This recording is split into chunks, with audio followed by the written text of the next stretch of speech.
You're about to take what could well be the most important tour of your life. It's going to be a worldview tour. We are going to turn and gaze upon the face of God. What should we hear? What should we see? You are going to be amazed.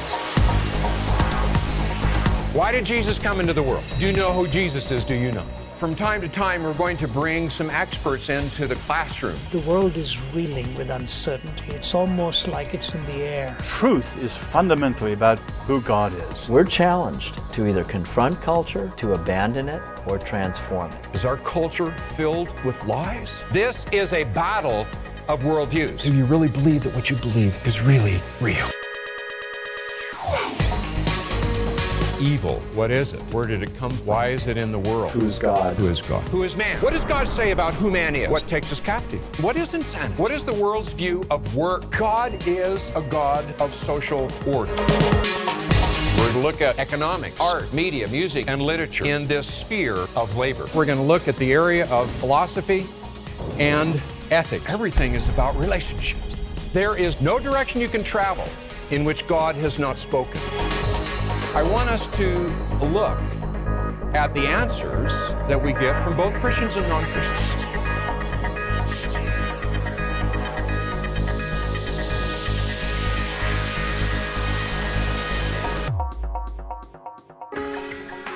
We get over 250,000 letters and phone calls at Focus every month.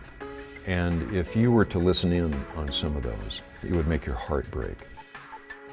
The body of Christ has so bought the lies of the world that we have not only conformed to the world, but we are suffering deeply from the consequences of believing those lies.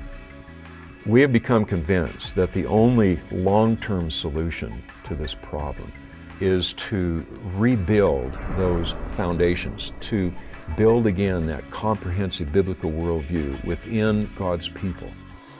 One of the effects of a comprehensive and systematic biblical worldview is that you're not as easy to fool.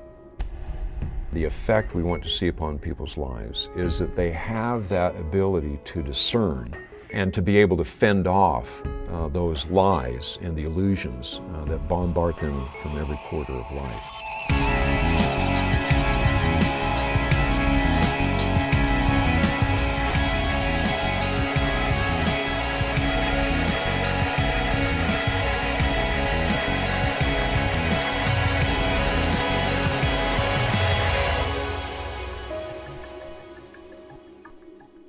So we are deeply concerned about taking part in an effort that will not just treat the symptoms, but will go to the root of this problem, which is a worldview problem.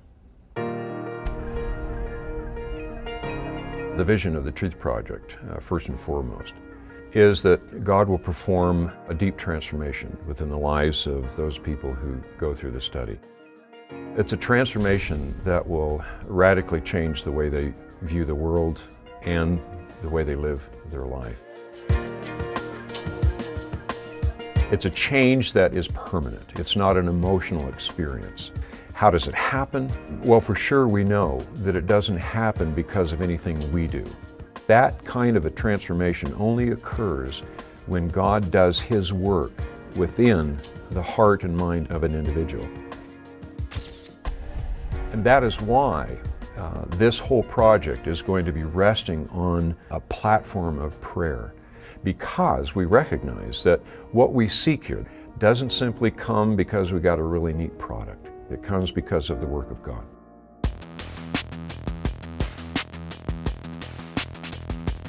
It is a long time coming, a project such as the Truth Project. I think that the Truth Project is one of the most significant things that Focus on the Family has ever undertaken.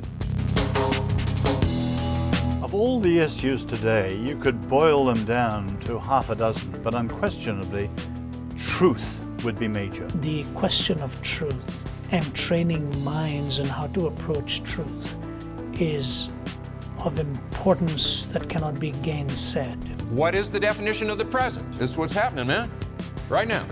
What is the meaning and purpose of life? This is where the battle rages. I guess in the end, what we're really after is that we will see God's people hunger for Him. that they will continually be conformed more and more to the image of Christ. And what that means is when he weeps, we weep. What he calls evil, we see as evil. What he calls glorious and good, we see as glorious and good. How do I know I exist? And if I do exist, why do I exist? If I think I exist, where did that thought come from? We're going to build the final pillar history. We're going to look at the American experiment. Intimacy, union, communion, fellowship, love. The God of the universe dwells within me? Wow.